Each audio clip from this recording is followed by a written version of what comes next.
Alhamdulillah wa syukurillah wassalatu wassalamu ala rasulillah Muhammad ibn Abdullah wa ala alihi wa sahbihi wa mawala wa ba'du. Pertama dan yang paling utama, marilah bersama-sama kita senantiasa memanjatkan rasa bersyukur kita atas kehadirat Allah Subhanahu wa taala. Tuhan yang telah memberikan segala kebutuhan tanpa pernah kita minta dan tidak pernah lupa sedetik pun akan kebutuhan kita. Dan ini adalah merupakan nikmat yang Allah senantiasa berikan kepada kita, dan kita sebagai seorang hamba haruslah bersyukuri. Salawat dan salam semoga tetap terlimpahkan kepada junjungan kita, penutup para nabi, nabi yang agung, Nabi Muhammad sallallahu alaihi wasallam. Bapak dan Ibu jamaah sekalian yang dimuliakan oleh Allah, agar lebih barokahnya kajian pada malam hari ini, marilah bersama-sama kita membuka dan membaca tasmiyah. Bismillahirrahmanirrahim. Selanjutnya, tema kajian pada malam hari ini ialah Quran surat Al-Bayyinah, surat yang berarti bukti, yang akan disampaikan oleh beliau yang terhormat Bapak Ustadz Rizky Firmansyah LCMO. Pada beliau waktu dan tempat kami persilakan.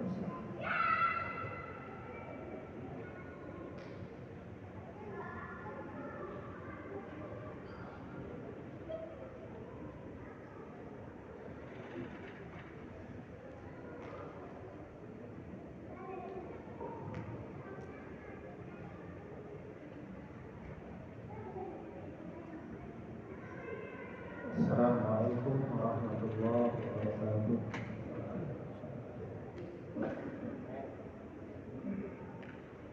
Bismillahirrahmanirrahim. Alhamdulillahirabbil alamin. Asyhadu an la ilaha illallah wahdahu la syarika lah wa asyhadu anna Muhammadan abduhu wa rasuluh.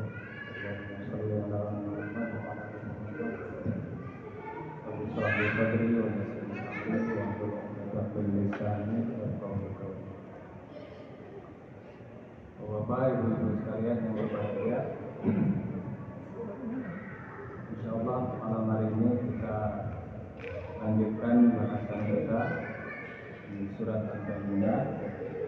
Dan sebelumnya di minggu lalu kita sudah sampaikan beberapa mukadimah terkait dari surat ini. Di antaranya surat ini oleh beberapa ulama tafsir artinya adalah dianggap sebagai salah satu surat yang agak rumit memahami. Bagian kerumitannya itu adalah dari kata munfak, infakah, yang kalau diartikan secara bahasa artinya terlewat atau terlepas setelah terikat begitu kuat.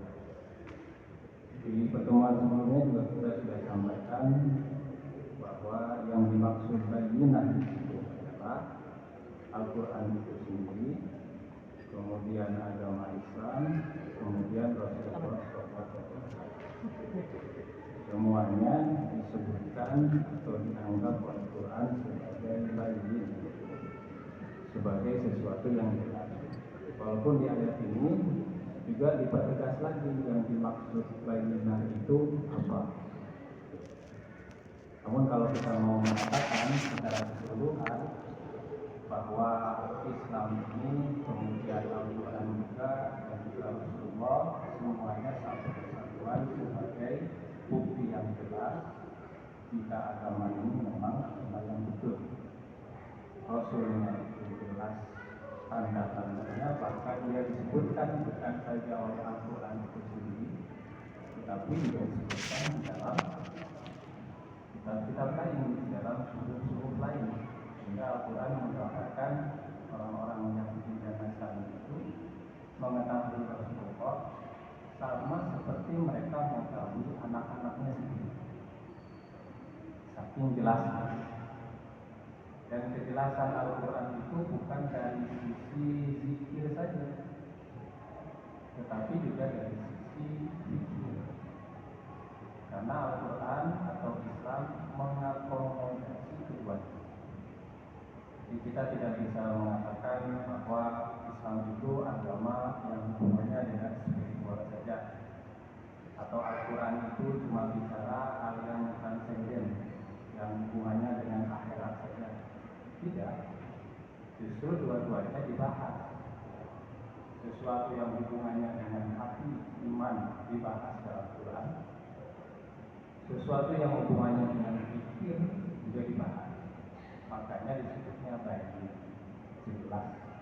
Mau dibawa ke hati jelas, mau dibawa ke akal. Terlebih di dalam Al-Quran itu banyak ayat yang menyuruh pikir. La'alakum tatafakkarun, la'alakum ta'qilun, apalah yatadabbarun.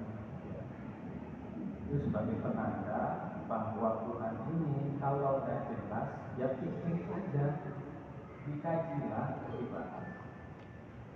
Di sebelumnya saya sampaikan tentang dua orang ahli bahasa yang dia mengkaji pola konsep bahasa di dalam Quran yang membuatnya kemudian masuk ke dalam Islam, dan pola itu tidak ditemukan dalam bentuk syair atau prosa atau sajak atau puisi manapun yang dibuat oleh manusia. Quran itu tetap konsepnya begitu, sehingga itu juga bisa memudahkan seseorang ketika menghafal Quran karena tahu temanya dari awal sampai akhir itu, sehingga apa yang disebutkan di depan biasanya di belakang disebutkan lagi. Baik, jelas. Dan banyak ini kejelasan ini ya mungkin kita, mungkin orang yang sudah cukup berumur lah ya, sudah hidupnya cukup lama, 50 tahun ke atas, sudah tidak butuh bukti secara fikir lagi tentang Quran. Kita perlu bukti yang lebih saintifik, bukti yang ilmiah mungkin sudah tidak perlu lagi. Kita lebih kepada hati dan iman. Tapi kalau untuk anak-anak muda, baik ini bukti yang nyata secara pikir itu perlu. Kenapa harus baca Quran? Kan kalau dijawab secara pertanyaan teologis, nah mereka kadang tidak puas.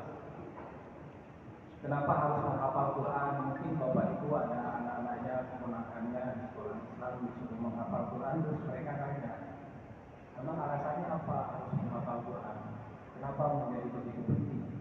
Kalau jawaban-jawaban teologis banyak, yang hubungannya ke pahala banyak, yang hubungannya nanti kita di akhirat akan dipermudah banyak juga. Tapi kalau kita menjawabnya secara logika, nah ini masih kurang. Dan itu mereka butuh itu, sehingga menjadi lebih kuat keimanannya. Nah, dan agama Islam itu mengakomodir kayak gitu. Di dalamnya ada zikir, di dalamnya juga ada zikir, jadi tidak bisa dipisahkan, dua-duanya ada di situ. Makanya disebutnya bayin, disebutnya adalah sesuatu yang nyata. Sejak lama Al-Quran ini mau diotak-atik itu sejak bukan hanya sekarang saja. Sejak masa Abu Jahal itu ada seorang ahli bahasa Walid bin Mughirah yang dia dibayar oleh Abu Jahal itu nyari kesalahan Quran. Tapi dia nggak nemu, bulan balik dia nyari itu nggak nemu. Dia baca yang isinya betul, nggak ada yang salah, dari konsep bahasa juga indah, juga menarik.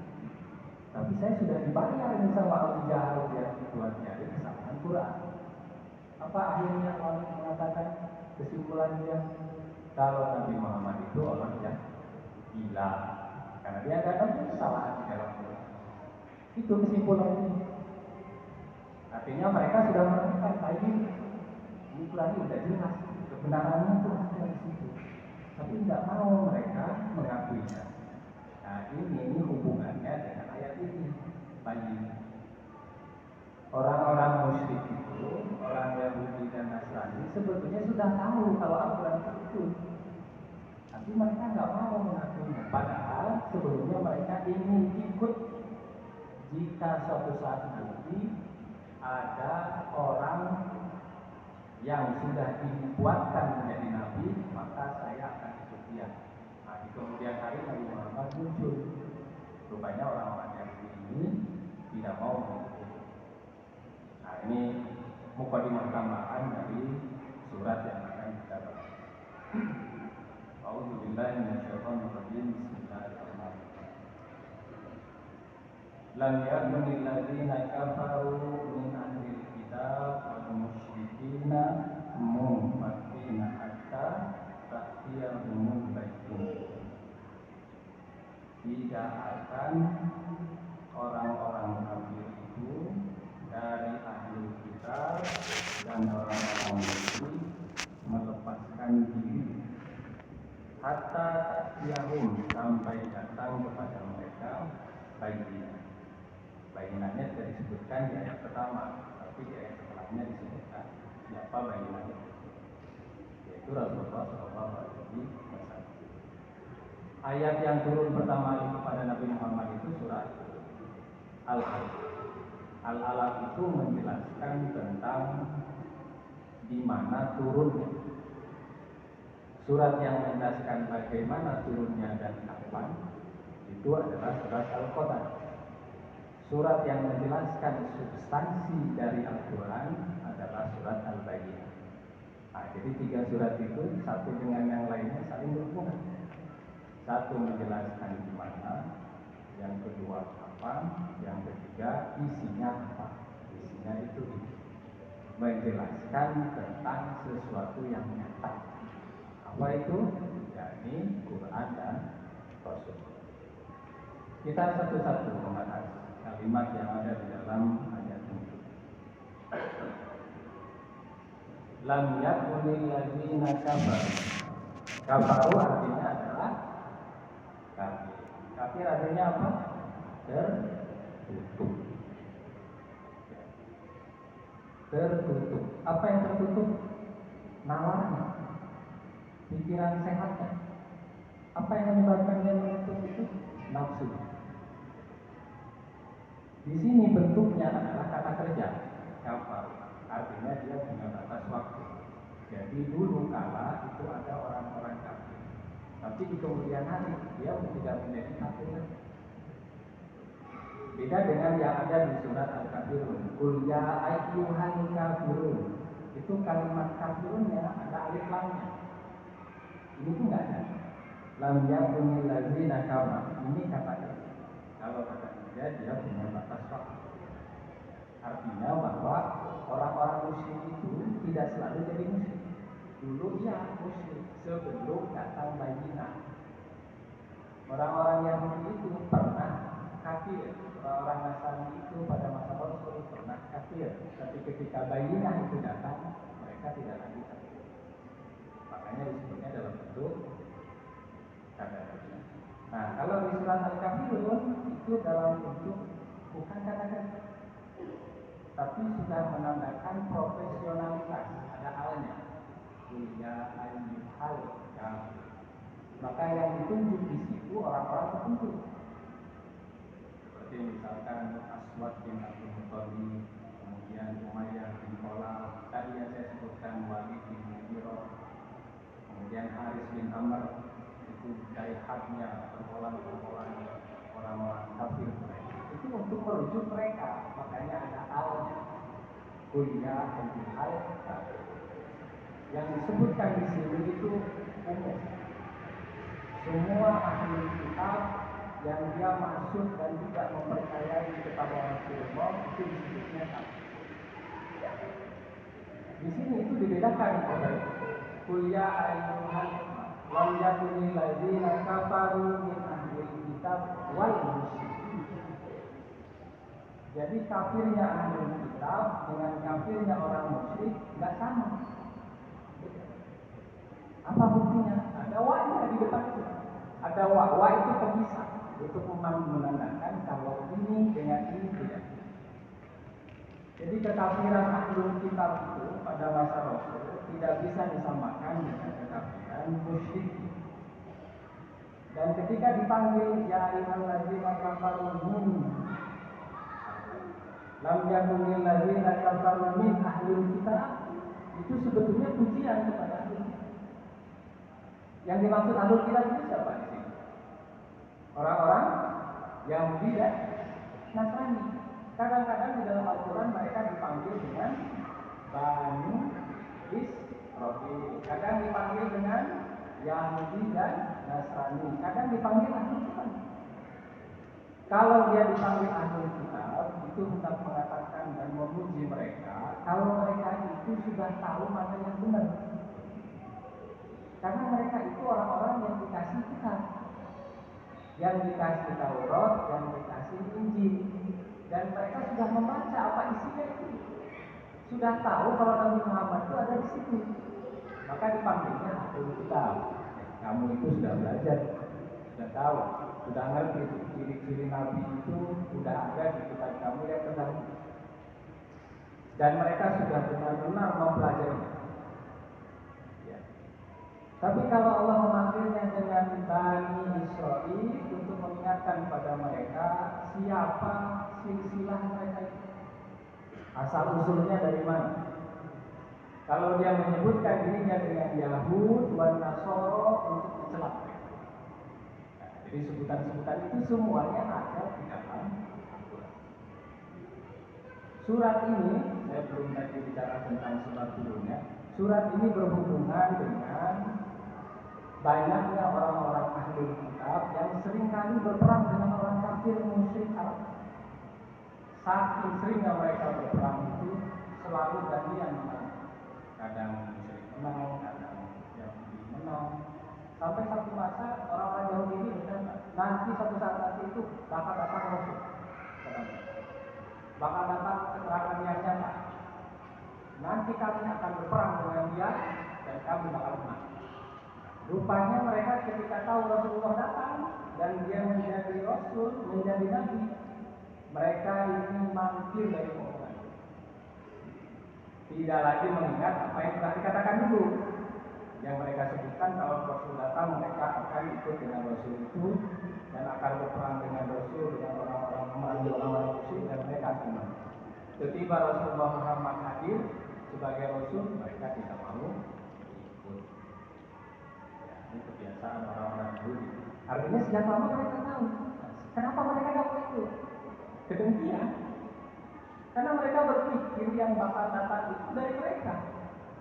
Nah, kalau yang datang dari orang Arab, dari orang-orang yang tidak bisa baca, dari orang-orang ummi, orang-orang yang tidak tercerahkan, orang-orang yang bagi mereka itu bodoh. Nabi itu hadir di situ. Hadirnya Nabi Muhammad di situ, di antara mereka itu terpecah. Ada yang abstain, mengakui yang benar ini orangnya, tapi tidak mau ikut. Di antara mereka ada yang ikut kepada Nabi Muhammad. Di antara yang lain ada yang betul-betul tidak mau ikut dan selalu ingin Nabi Muhammad itu merasakan sesuatu yang buruk, entah itu dibunuhkan, entah diusirkan, entah direndahkan. Ini di bagian ini dipanggilnya mereka dengan Ahlul Kitab, dan tadi saya sebutkan bahwa kekafiran Ahlul Kitab itu berbeda dengan musyrik. Apa bedanya? Apakah mereka tidak mengakui Nabi Musa sebagai Nabi? Mengakui. Apakah mereka tidak mengetahui kalau Tuhan mereka namanya Allah? Tahu. Jadi letak kekafiran mereka itu di mana? Tidak mau mengakui Nabi Muhammad, itu dia. Belum lagi kepada orang-orang musyrik. Orang musyrik lain lagi itu penyembahannya kan? Mereka menyembah ausan, menyembah berhala dengan macam-macam itu. Dan mereka tidak juga mengakui nabi-nabi yang lain. Kalau Ahlul Kitab masih mengakui ada nabi-nabi yang lain. Kesamaan kekafiran antara Ahlul Kitab dengan orang-orang musyrik itu adalah pada ketidakmauan mereka mengakui Rasul dan Quran. Makanya disebutnya kafir. Karena nanti akan ada orang yang mungkin mengatakan, saya percaya Tuhan, saya percaya dengan agama, tapi saya nggak percaya Quran. Itu maksud kafir. Saya percaya dengan agama, percaya dengan Tuhan, tapi saya nggak percaya dengan Nabi Muhammad itu tokoh hati. Itu kafir juga. Jadi harus semuanya ada. Ya, harus semuanya meyakini Allah, meyakini Rasul, semua ajarannya, barulah dia disebut sebagai Jangan setengah-setengah hanya meyakini satu, yang lain tidak